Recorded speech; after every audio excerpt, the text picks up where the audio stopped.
Hey everybody, welcome back. It's another week, another episode of Post to Post, and it's me, the Elder Brother Discussion Will, coming at you solo this week. We're still in the classic trap of lacking in co-hosts, so it's me talking to you. But a lot of stuff's gone on over the past week. It's been pretty freaking sweet. Let's put it that way, in regards to wrestling as a whole. I mean, we've got some good stuff coming out of AEW, some things that I and many others I've spoken to have found kind of not so great. Some good avenues of speculation. WWE surprisingly did a good job this past weekend. I'll talk about that some more. I know, shock, I gave them a compliment, but hey, that's what I want to do. The memories of the past are strong, and I want them back on the way they once were. And then finally, we'll hit a little New Japan. So, AEW, WWE, and New Japan. I believe what I'll do is I'll start it off with a little WWE talk. This past weekend was Hell in a Cell. You heard myself and Chapel do some predictions on it last week with the card that we had on hand, as it were. The only things that changed, one, of course, that one maybe match of the Usos and RK Bro, which we knew wouldn't happen, didn't happen. We didn't know about the Austin Theory and Mustafa Ali match, and we didn't know about the Madcap Moss and Happy Corbin match, so we didn't talk about those. However, all the other ones we got. Granted, they combined the Morgan and Ripley match into creating a mixed six-person tag. And that's okay, because we still managed to pick the correct trio. But, anywho, let's start with what I think was probably a solid opener. Belair, Asuka, and Lynch. Really good match. Really good. Everyone came out looking strong. Becky definitely has that heel heat that does so well with her. Nobody likes the entitled, strange 80s fashion model Becky Lynch. Everyone probably is comparing her back in the previous The Man persona. Big Time Bex is Big Time heel. And it's working out. Her smug attitude, it's gold. And I'm so happy to see Asuka back. So happy. I'm only disappointed because Asuka didn't win, and she's the one that took the pin. But overall, that match, tons of good back and forth, loads of false finishes and fake outs.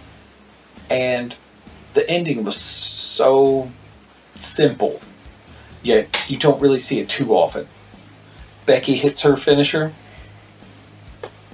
goes in for the pin, gets jerked out of the ring by Belair, who then dives in to pin Asuka for the 3 count, shocking Becky and capitalizing on a moment without giving Asuka too much, air quotes, time to recover.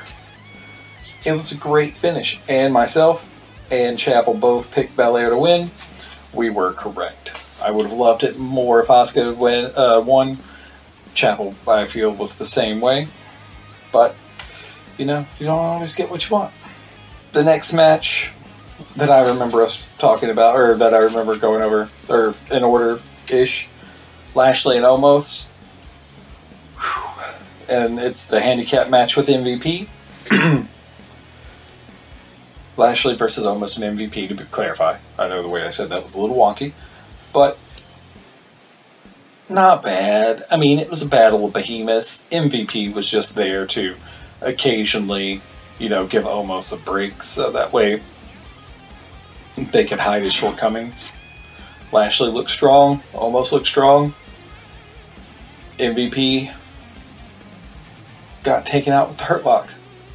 As simple as that. It wasn't an amazing match. It was just okay. I know it was another one of those where I'm just like, I'm not invested in this match, so I fast-forwarded through most of it, just watching the highlights as I went. It's the beauty of not watching the matches the day of, because then I don't have to sit through those god-awful video packages that WWE puts together because they're so fucking long. I mean, if they cut those out, that pay-per-view would have been done probably in like 2 hours, which would have been perfect. Next, the big 6-person Balor, Styles, and Liv Morgan versus Judgment Day, Edge, Priest, and Ripley. Oh, it was a great match. Great stuff. I was surprised to see so much heavy hitting going on, and also, I realized I got it out of order a little bit. I should have done KO and Ezekiel first, but we'll get back to it. I don't know how many people caught it. I saw it first thing, and then it was real noticeable in the replay.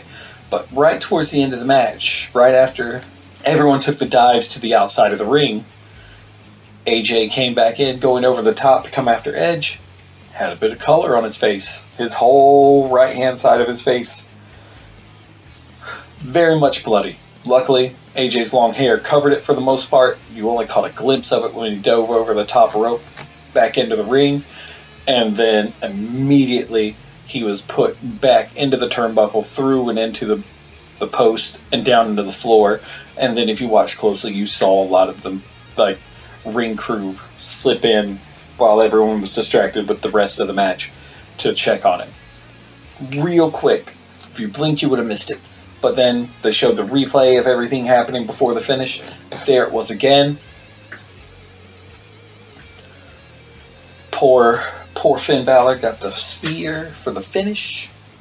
I mean, there's a lot of stuff I could talk about for this match, but it did its job. It made Judgment Day look strong, and it also set up their whole, we're bringing in a new member angle, which in turn led to Monday night, when I don't know why they chose to do this. Edge was ousted from the group and replaced by Finn Balor. So Finn Balor now runs Judgment Day. Cool. I'm glad to see Finn running a faction again. But I'm real confused as to why they ousted Edge. There's a lot of speculation. Some people say that creative wanted a supernatural element to it, and Edge was against it, so they wrote him out of the crew. Who knows? I just know that, one, they should have kept Edge in it. But also, two, even without Edge, Finn, with his track record creating one of the hottest factions of all time, Bullet Club, it's going to be okay, I believe. As long as they don't get bored of it too quickly, it's going to be good. Fingers crossed that WWE doesn't do what WWE does and get instantly bored of things. They have the worst creative ADHD of anyone I've ever seen. Letting things start off strong, getting bored of them before they really catch their feet and footing, and then cutting them dry. Don't know. Yeah, it is what it is. I don't work for them, but I see it far too often. But let's just say this right here was one of the top matches of the night, to go back to this 6-man. So good. Priest was strong. Ripley was strong. Everyone did good. The only irksome part was that horrible mid-rope tope by Liv Morgan. God, it was so bad. She, did a half hop before she even tried to dive through. And I was worried she was going to hang up and just face plant. Oh boy, it could have been so bad. But luckily, it didn't turn out that way. Now, to go to the one that I accidentally skipped over. Oh yeah, before I said that, Chapel and I both picked Judgment Day to win. And we were right, so huzzah. But going to Owens and Ezekiel. I don't know about you, but it feels like they really like making the Canadian wrestlers paranoid about, conspiracies and hidden truths. It's very confusing. Because we had Sami Zayn a while back doing his, conspiracy. If everyone's out to sabotage Sami and keep him from doing things and getting ahead. And now we've got Kevin Owens. No one believes me that this is Elias and not Ezekiel. Story arc. And I'm for it. I like it. Because, Elias to Ezekiel is one of the lamest fucking things I've seen. Elias was... I didn't get down with the Elias gimmick. I didn't care for it. But it's so much better than this weird late 80s, early 90s throwback look that Ezekiel has, where he's like someone's broken... I tried to draw the Ultimate Warrior from memory and forgot he had face paint look. It's not good. But... this is another one of those matches where there's a little accidental color in the night. So that's 2 times in one WWE show, and I was very surprised. The other thing is, why don't their officials put the black gloves on as soon as this stuff happens? They're not very hands-on officials anyway. They always hold back, which is, it's not a bad thing, but I still think they should put the black gloves on. Anywho, that all happened when KO shot him into the corner post outside. Caught an edge, flipped to the floor. Boom. Little gash in the side of his head. Bled for a bit. Stopped up pretty quick. They kept it going. Both of them look good. You saw the athleticism from Ezekiel doing one of the nicest elbow drops I've seen in a long time. Owens throwing some nice moonsaults. He did a wonderful swanton. Granted, he took double knees in the back. But I will tell you this. There is no one that does a pop-up powerbomb. Pop-up sit-out powerbomb like Kevin Owens. Textbook. Everyone needs to watch him do it. Smooth as can be. Bar none. And honestly, with this whole thing, I thought KO was going to get the L. But no, they gave it to him. He proved his point. In a way. He won. And as such, the impetus behind winning is really just to, I guess, back up his claim through some sort of victory. How that's going to pan out, I don't know.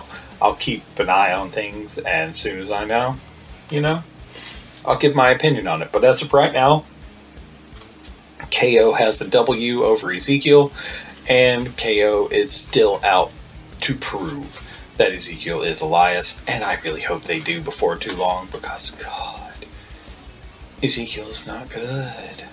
Not good. The match was good, but he's not good from a character standpoint. And this being the only match that we had predicting where Chappell and I were incorrect. We both chose Ezekiel because we figured that would be the smarter choice for, a conspiracy theory angle. But shows what we know. They gave it to Owens. Now, let's just say this. While I found it insanely impressive, I also feel like Cody shouldn't have gone through this match. Granted, it is his first main event, truly, since he returned to WWE, and is the culmination of his big storyline with Seth Rollins. But, fuck, a torn pec. I remember seeing pictures of this before I got a chance to see it myself. Holy shit. At the swelling going on in both that pectoral muscle and the shoulder into the bicep. It was so bad. And to see him come out to the ring, and you just watched him kind of keep from moving that right arm too much doing it during his entrance, kept it really subdued for Cody. And then when he dropped the coat, I've never heard a crowd go that quiet and stay hushed for that long. It was impressive. That right there shows immediate investment. So in one way, Cody and those involved in allowing him to do this knocked it out of the fucking park. I'm for it in terms of storytelling and making Cody look stronger than ever, but I'm not keen on the idea of people going in with big time injuries and possibly making them that much worse. That's not cool. However, the match itself, very, very good. Very good. Cody gets the rub. Seth takes the L. You can watch them work the injury, but not work it dangerously. I mean, sure, he took a couple bumps that hit it, but, I mean, they both protected that injury very, very well throughout the entire match. Now, another fault I have, I don't like... I've gotten to the point, again, and Chapel knows, and a few others, you don't need weapons in a cage. You don't. The cage is the gimmick, so the kendo sticks, etc., it's just unnecessary. I'm fine with the, Seth donning the ring coat, his own, parody weight belt, and beating the shit out of Cody with the weight belt. That's fine. That's fine. That makes sense because those things came into the ring with them. But digging under the ring because you can get there because the cage is 9 miles out from the ring, no, don't do that. The cage needs to be flush with the edges of the ring. No escape. That's what makes it more of a Hell in a Cell. If you've got room to run around, you're not trapped. You're not. So, that's probably my only iffiness, but as a whole, that match is one of the best WWE matches that I've seen in a long time. And when Cody gets back from his convalescence, which is, upwards 9 months to a year from what I've read on that sort of injury, they better slap a belt on him real fucking fast. Because that right there proved he was better and a bigger draw than Roman will ever be. Period. He is a consummate professional. Roman Reigns is a glorified part-timer running on a family name. Of course, Cody's running on a family name too. You could argue that, but Cody much more seemed like he's putting in the work, as he was often saying, but not really showing towards the end of his WWE or AEW run. Now that he's back in the place that birthed his career, he's firing on all cylinders again. I'm for it. I'm still a little salty that he dipped out the way he did, but he is doing what he needs to do in a place that works well for Cody, and more power to him. He's one of the few parts of WWE that I want to watch. One of the few. And kudos to them in that match. And if you haven't seen it yet, look up some clips and you will see how freakishly swollen that right pectoral muscle, shoulder, and bicep area is. I mean, he even shared another picture of it on Instagram the other day. The bruising is now all the way down to his right wrist. It is absurd. I can only imagine how bad that hurts. And all our best to him and a speedy recovery. Enjoy your time off. And, well, let's put it this way. Enjoy your time off from in-ring performance, but make them give you time on the mic regularly between now and the time you come back to really, really keep you in the public eye, cut some good promos, start some, subtle, slow burn feuds that'll, coalesce when you return. It will be a great plan. Do that. Don't fuck up. If you lose your momentum, I don't know how easy it will be for you to get it back. We've seen it no matter how over they are. Once an injury takes them out, for some reason, it tends to fuck everything up. So, fingers crossed it doesn't happen to Cody. As a whole, that's about all the WWE business that I want to cover. So, jumping over to AEW and continuing on the injuries issue. Last week we saw CM Punk do a botch over the top rope hop into the ring, broke his foot, needs surgery. He's got a bum wheel, as he said in his promo Friday night. You know, a lot of people making comparisons. Oh, Cody fought through his injury and Punk stubbed his toe. I mean, it's a break in a torn pectoral muscle. I'm not going to say one injury's worse than the other. Personally, I mean, both of them really suck. You choose what you want to do with it. I will say that I don't mind which decision you make, but at the same time, working with an injury and keeping from going at it to where you injure it further instead of taking your time to recover and working safely with it so as not to make a bigger injury, that's what I think is the smart move. I mean, still, kudos to Cody for going through that, but I still think I'm not going to fault Punk for saying, hey, my foot's broken, I'm going to take some time off. My fault with that comes with not taking the belt off of him.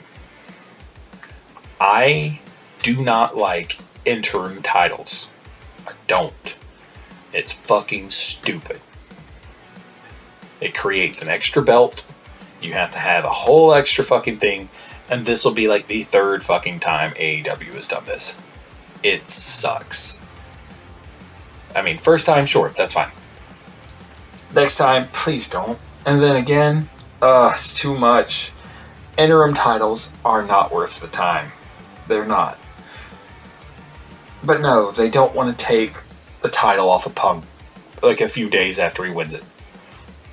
I mean, cool, I kind of understand that, but look at WWE. They stripped Finn Balor of his title after he separated his shoulder in that match against Seth Rollins for the Universal title. The next night he relinquished it. There's nothing wrong with that. Do it. Then have your battle royal for the number one contender spots. Have them hash it out in the ring, and then crown them the actual title holder. Do not do an interim title. I don't like it. My only thoughts for the interim title that could work out have to do with Forbidden Door. And, you know, whoever wins the number one contenders match, which is Kyle O'Reilly versus Jon Moxley, is going on probably right now or has already happened. Tonight, it was Mox versus Kyle O'Reilly for the number one spot. I mean, sure, I was hoping Kyle O'Reilly would win, but he didn't. Moxley paradigm shifted him into oblivion. It's going to be Mox versus whoever wins the match in New Japan between Hiroki Goto and Hiroshi Tanahashi at Dominion. And we'll talk more about Dominion when I get to New Japan here in a moment. But between those, the only reason this interim championship could make sense is if they actually put it on a New Japan performer.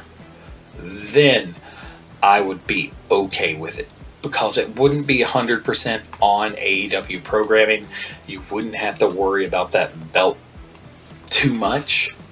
And, you know, not seeing it all the time would also keep the one that Punk has a little more, make it still seem a little more important, instead of just half of a whole. It's like He-Man's power sword. Skeletor has one half, He-Man has the other half. When they come together, it's the full-blown thing. That's how I think of interim titles. You've now split the prestige of one belt into two, and it's no longer as fancy. So if you keep one out of sight, well, air quotes, out of sight, by giving it to a external competitor, one, you've built a bridge with that company that much more by trusting them to have your belt. And two, you don't have it showing up on your programming all the time, reminding people that the true title holder is out injured. Those are my only thoughts on how that's going. Other than that, Bryan Danielson, he was injured as well during the big Anarchy in the Arena match at Double or Nothing, but luckily he's only out for a couple weeks. So those are good things. But I mean, I'm surprised at the number of injuries there have been over the past week or so. Some bad, some not so bad. Some real bad. But, you know, it is what it is. Other fun things that happened. Will Ospreay debuted tonight. Made his AEW debut. Rolled in with his junior heavyweight tag team. And Aaron Hanare went in there, dogged FTR and Trent, setting up a nice little feud for Forbidden Door, I do believe. Good to see Ospreay show up on AEW. We've been waiting for it, and now it's finally happened. Super stoked. Super stoked about where this is going. And on top of that, AEW debuted a brand new title belt, which is going to have a tournament to choose its first holder. Odds are, you know, if I were a betting man, I'd say they could put it on Wardlow. But you've got Wardlow getting ready to start a program with Scorpio Sky. Now, who's going to win? Depends. Are they going to put Sky over to keep his, you know, hot streak going? Or are they going to put Wardlow over for the same reason? Both of them kind of need it. If Wardlow takes the L, it's going to put some real heat on Sky. Makes sense. The only reason he would win be probably a dirty win. Wardlow would look real good with a title belt, and it would be something he could hold over MJF's head. I'll talk about that in a minute. But MJF's head is that I got a belt before you, so this is you being weak and not me. So I think that would be a wonderful addition. Then, with this going on from this kind of speculative angle, you've got this tournament. MJF, as of right now, due to the MJF, air quotes, pipe bomb promo, or as I'm going to call it, the Mark Bomb promo. He's been removed from all video packages, all online and media representation for AEW due to an edict, air quotes, edict from Warner Brothers Discovery. It makes sense because that was one hell of a promo last week. But at the same time, it really feeds into this being a worked shoot. And if it is, kudos to using social media and media as a whole to your advantage to really make it look like he's in the hottest of hot water. I guarantee you this was something that was brought over. Granted, from what I read in some of the articles, you ran a little long before you cut the mic on him. But this would be another way to bring him back in the tournament, have him go all the way in the tournament, and get the All-Atlantic Championship belt. Then you could have a Wardlow MJF belt feud. It would be a wonderful thing. Granted, we don't need to see them feud again, because Wardlow out from under the shadow of MJF is a good thing. But I need one of them to have a definitive, ego upper hand. And MJF giving him that brand new belt would be a pretty good one. Or if you got Wardlow one of those two belts, it would also be very nice. It would make sense for either one. Let's just say, for me, AEW's been firing on all cylinders. I mean, Rampage has always been kind of hit or miss. It was pretty decent last week, but Rampage is always wonky. Granted, Athena's debut, actual in-ring debut, pretty solid other than Kiera Hogan working like dog shit. Missing spots, being out of position, slowing down the momentum of everything. Athena looking good. Now, do not feed Athena to Jade Cargill immediately. Don't fucking do it. It is a terrible choice. You're going to ruin her. Jade is not good enough to bury Athena to. No. Do not do it. Build this up as a long program. Do not let them go at each other immediately. Set it up. Have it happen somewhere like All Out. Make it a long story. If Athena's going to go into a match with her, make it big time. Make it to where if she wins the belt, it doesn't hurt Jade. Or if she happens to lose, it doesn't hurt her. Make it a pay-per-view match. Make it happen at All Out. Give this feud some time to build. Do not just bring her in to feed her to the machine, because Jade doesn't fucking deserve it. She's not good enough to beat Athena. Truly. She's too fucking green. It'd be awful. Well, surprisingly, we've talked about quite a few things. Got some good stuff going on. And segueing over, you know that this summer we've got AEW and New Japan's Forbidden Door. But before Forbidden Door can happen, New Japan has to go and have their Dominion pay-per-view. Now, leading into Dominion, Best of Super Juniors ended recently. Our boy, Wheeler Yuta, ended with 10 points, I believe it was. Made a good showing, but the winner set a new precedent, being a 3-time Best of Super Juniors winner, and that was Takahashi. So good.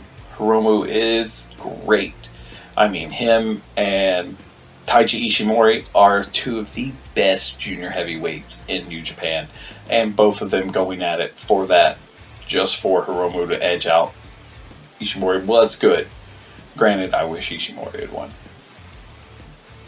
Or El Phantasmo, because, Bullet Club for life. But the main thing to come from that was one of the other competitors, Impact's Ace Austin, joined the club. I know our boy John, not a fan of Ace Austin, but I got no qualms with it. They've already done some nice classic Bullet Club heel attacks. 100% totally cool with this. I like the fact that Bullet Club is building and getting international again. So, fingers crossed, this really, really, really goes somewhere, because, they picked up Juice, they picked up Ace Austin, they picked up Chris Bay, they brought the Good Brothers back in. Granted, they did kick out the GOD, but I'm still waiting to see if that's a full-blown thing, or if it's just a long con. Because I could see it going either way. And then, Hikuleo was just on AEW last week working with Adam Cole and Red Dragon, and we saw him throw up the 2 sweets, both the Red Dragon guys, Adam Cole, etc. Who knows? Could Adam Cole be, repping Bullet Club official before too long? Does that mean the Bucks could come back into the fold again as well? One can only hope. One can only hope. But, beyond that, Dominion. Pretty solid card coming up. It is happening this Sunday, the 12th. And the card is as follows. You've got, opening it up, Yano versus Doc Gallows. Fuck Yano. Because they're pushing Bullet Club so hard, I'm taking Gallows for the win. Next, you've got the United Empire, represented by TJP, Francesco Akira, and Aaron Hanare, versus Taguchi, Master Wato, and Tenzan. Now, given the group that they've paired up there, Taguchi, Wato, and then the Elder Statesman, Tenzan, my guess is that the United Empire is going to go over. It would make more sense to me for that to happen. TJP's in from working stateside to work a Japanese show. Francesco Akira is just off of Super Juniors. Aaron Hanare is looking sharp. He was just on Dynamite with Akira the other day. It's going to be good. By the other day, I mean today. As in Wednesday. But it's going to be pretty solid. Either way. I love Taguchi. Always want him to win. But at the same time, this is just not one of those times. Master Wato, still not completely sold on him. He's getting better, but I don't know. He's just got to get it sorted out a little bit better. Following that, you've got LIJ, Naito, Bushi, and Hiromu versus Bullet Club's El Phantasmo, Ace Austin, and Taiji Ishimori. I'm going Bullet Club. I am. Only because Hiromu got the win over Ishimori at Best of Super Juniors, and if they get the win here, it sets up a nice follow-up for later between the two of them as a kind of veritable rubber match. Definitely going to be a good one. Next, you've got Shingo Takagi versus Tai Chi for the King of Pro Wrestling 22 trophy. Shingo just won it off of Tai Chi. Tai Chi won it off of Yano. Is Shingo going to drop it, or is Tai Chi going to get it back? Or is he going to retain? I don't know. Depends on the stipulations. I haven't heard what the stipulations are yet. So, the two competitors, let's see, between the two of them, they laid out their ideas yesterday on the 7th. For the vote, Tai Chi's stipulation was no time limit, limited finishers, 10-count match. The no time limit, self-explanatory of course. The limited finishers stipulations refers to the two moves that both men have been using to beat each other since their last match. Tai Chi's beaten Takagi with the Gedo Clutch, while Takagi's made use of the Ground Cobra Twist. Under Tai Chi's rules, these are the only two moves that either man would be able to use to obtain a pinfall, so they're limiting their finishers to just the two they've been using recently. Then the 10-count stipulation, so that means, I guess, streamlined 10 counts, so they have to pin each other for a total of 10 straight counts. And then Shingo's proposition is a 10-minute unlimited pinfall scramble match. Both men wrestle for 10 minutes straight, and the winner with the most pinfalls at the end wins. That one's going to be fast. It's a middle-of-the-card match, depending on how long they are going to make some things. I would say that one right there is going to be the pacing match. So I think it depends on how long they schedule the other matches to last. If it's the scramble, there's going to be pinfalls aplenty between the two of them. 10 minutes, it's a long time and a short time at the same time. But I'm thinking Tai Chi's stipulation is going to make for a little bit more of an interesting match, while Shingo's stipulation is going to make for a frenetic,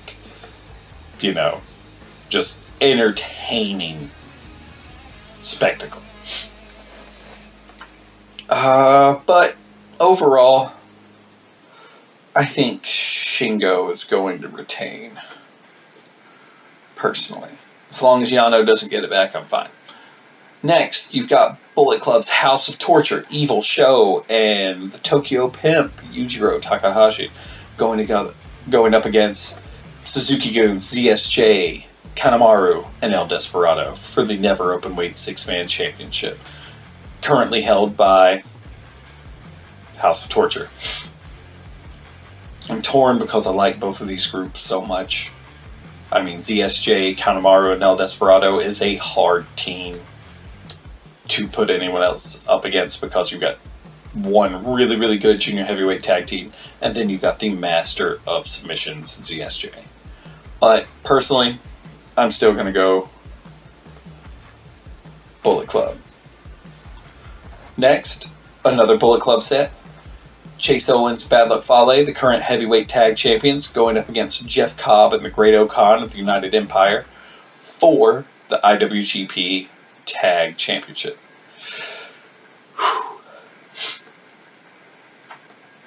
Out of loyalty, I'm going to say Bullet Club. However, I do believe this is going to be the moment where they drop the belts and they finally put over Cobb and O'Khan. Just because Owens and Fale have never been the go-to heavyweight tag team for Bullet Club. And to take the belts off of them and put them on someone else for a little while opens up a chance for the Good Brothers to get them later and, return to their former Bullet Club glory as the heavyweight tag team since the departure of the GOD. So we shall see. I'm hoping that Bullet Club retains, of course, but logically I think the United Empire needs those belts a bit more. Following that, you've got the Never Openweight Championship match, Tama Tonga, the champion, versus Carl Anderson. This is going to be a grudge match, because it's two BCOGs going against each other. Tama recently kicked out by Jay White. Carl recently brought back in. There's some heat between these two.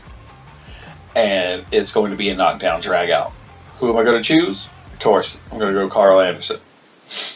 Odds are, much like the previous match, I think Tama is going to retain, but if they run at Classic Bullet Club, Tama may be ready for it, but at the same time, I could easily see it going to Anderson. Next, triple threat, Juice, Sonata, and Ospreay for the IWGP United States Championship. Juice got it when I won it in a triple threat at Capital Collision, which I saw and was in all of the Rock Hard promo afterwards. I hope Juice retains. I do. So, at heart, I'm going Juice, but I believe they'll put it back on Sonata because he had to relinquish it before and didn't really have a good run with the belt. It makes sense. Ospreay, I think he's going to be put back into the major title picture. He could also end up being in one of those later AEW related things, but that brings us to the AEW World Championship Eliminator match. Tanahashi versus Goto. It's going to be Tana. You just know the Ace is going to do it because he challenged CM Punk for the belt. They're still going to have him wrestle someone at Forbidden Door, and that someone's going to be Jon Moxley. So, as much as I would love to see Hiroki Goto there, it's going to be Tanahashi. There's no doubt about it. The Ace will not be denied. Next, and finally, you've got Okada versus Jay White for the IWGP World Heavyweight Championship. Oh boy. I would love to see Jay White etch his name on the plaque for this new belt. I would love it. Is he going to? I don't know. My thoughts are all sorted around, what's going to happen with how it's going to work out at Forbidden Door. Presumably, we'll have a match between the winner of this and the winner of Paige and Adam Cole. That's presumption right now. If Jay White wins, he'd be going up either way against two former Bullet Club members for that belt, Adam Cole and Hangman Page, respectively. Jay White has an in with Adam Cole. Cool. Odds are Jay is not going to win this and Okada's going to retain, because New Japan's going to want to put their main guys over. But I could see it also as a good way to have Hangman go over, or go and look good against someone. If he goes up against Okada, it'll be real nice. Former top guy, especially since CM Punk's not going to be there, have your former champ go up against the current champ there, put on a great show. If you have Cole go up against Okada, you're going to see some Bullet Club business happen. I'm about 100% sure of it. So, it's a tricky thing. It really is. But I'm going to, just because I want to, I'm going to say Jay White, because it'll throw the biggest wrench in the works as to how things will go. But I still feel like most likely it will run Okada. So, following that logic, moving into the Forbidden Door talk, as of right now, there aren't many matches slated. You've got the Interim World Championship match between Jon Moxley and whoever wins between Tanahashi and Goto. Then you've got the All-Atlantic Championship pack versus whoever wins between Miro and Ethan Page versus whoever wins between Malachi Black and Penta versus a yet-to-be-announced person. So we've got two more matches in the tournament. If I were to say what I want to see most, I need more AEW talent, but I'm going to go ahead and put Miro in there. And is it going to be Malachi or Penta? I would say Malachi Black. So I'm going Pac, Miro, Malachi, and then the TBA is going to be a dead-on AEW talent. It's not going to be a brand new person, but it could be the return of Kenny Omega. And I think that would be a great way to set it off. Have him go in a match for a brand new title belt. So, that's what I'm leaning for. That right there. All things considered, I'm pretty happy with everything that's been going on. I mean, New Japan firing on all cylinders. AEW knocking it out of the park. WWE surprisingly putting up a good one this past weekend. Hopefully everyone with these injuries gets well, heals up nicely, and they're back performing at their top very, very soon. But beyond that, that's all I've got to go over tonight. Next week, hopefully we'll have some more people to talk to, because I really want to bounce some of these ideas off of someone else. I thought I had someone lined up for tonight, but things fell through last minute, as is often the case. But beyond that, we'll keep coming at you each week as best we can. Keep following us on all the things. Check out the Facebook page. I post news articles pretty regularly, so you can at least keep up with the latest in wrestling news through us. Follow us on Instagram, Twitter. Best places to find the links to the show, Twitter and Facebook. Subscribe anywhere you get podcasts. We are all over the place. Literally, we are on almost everything. Just search it up. Post to Post Wrestling. Give us a listen. Give us a follow. Give us a subscribe. Shoot us an email. It's all going to be in the show notes. I put them in there every week. We want to hear from you. And yes, we have not forgotten gentlemen who requested the watch along. We're just trying to get to the point where we can schedule all of us together, because, like I said, the other brother, he's a dad now. It's been a little hard for him to schedule, but things are slowly starting to open back up. But we've got it halfway planned out. We'll bring it to you ASAP. Beyond that, everybody, have a good rest of your night, rest of your week. We'll catch you next week. Same, more or less time. But until then, bye.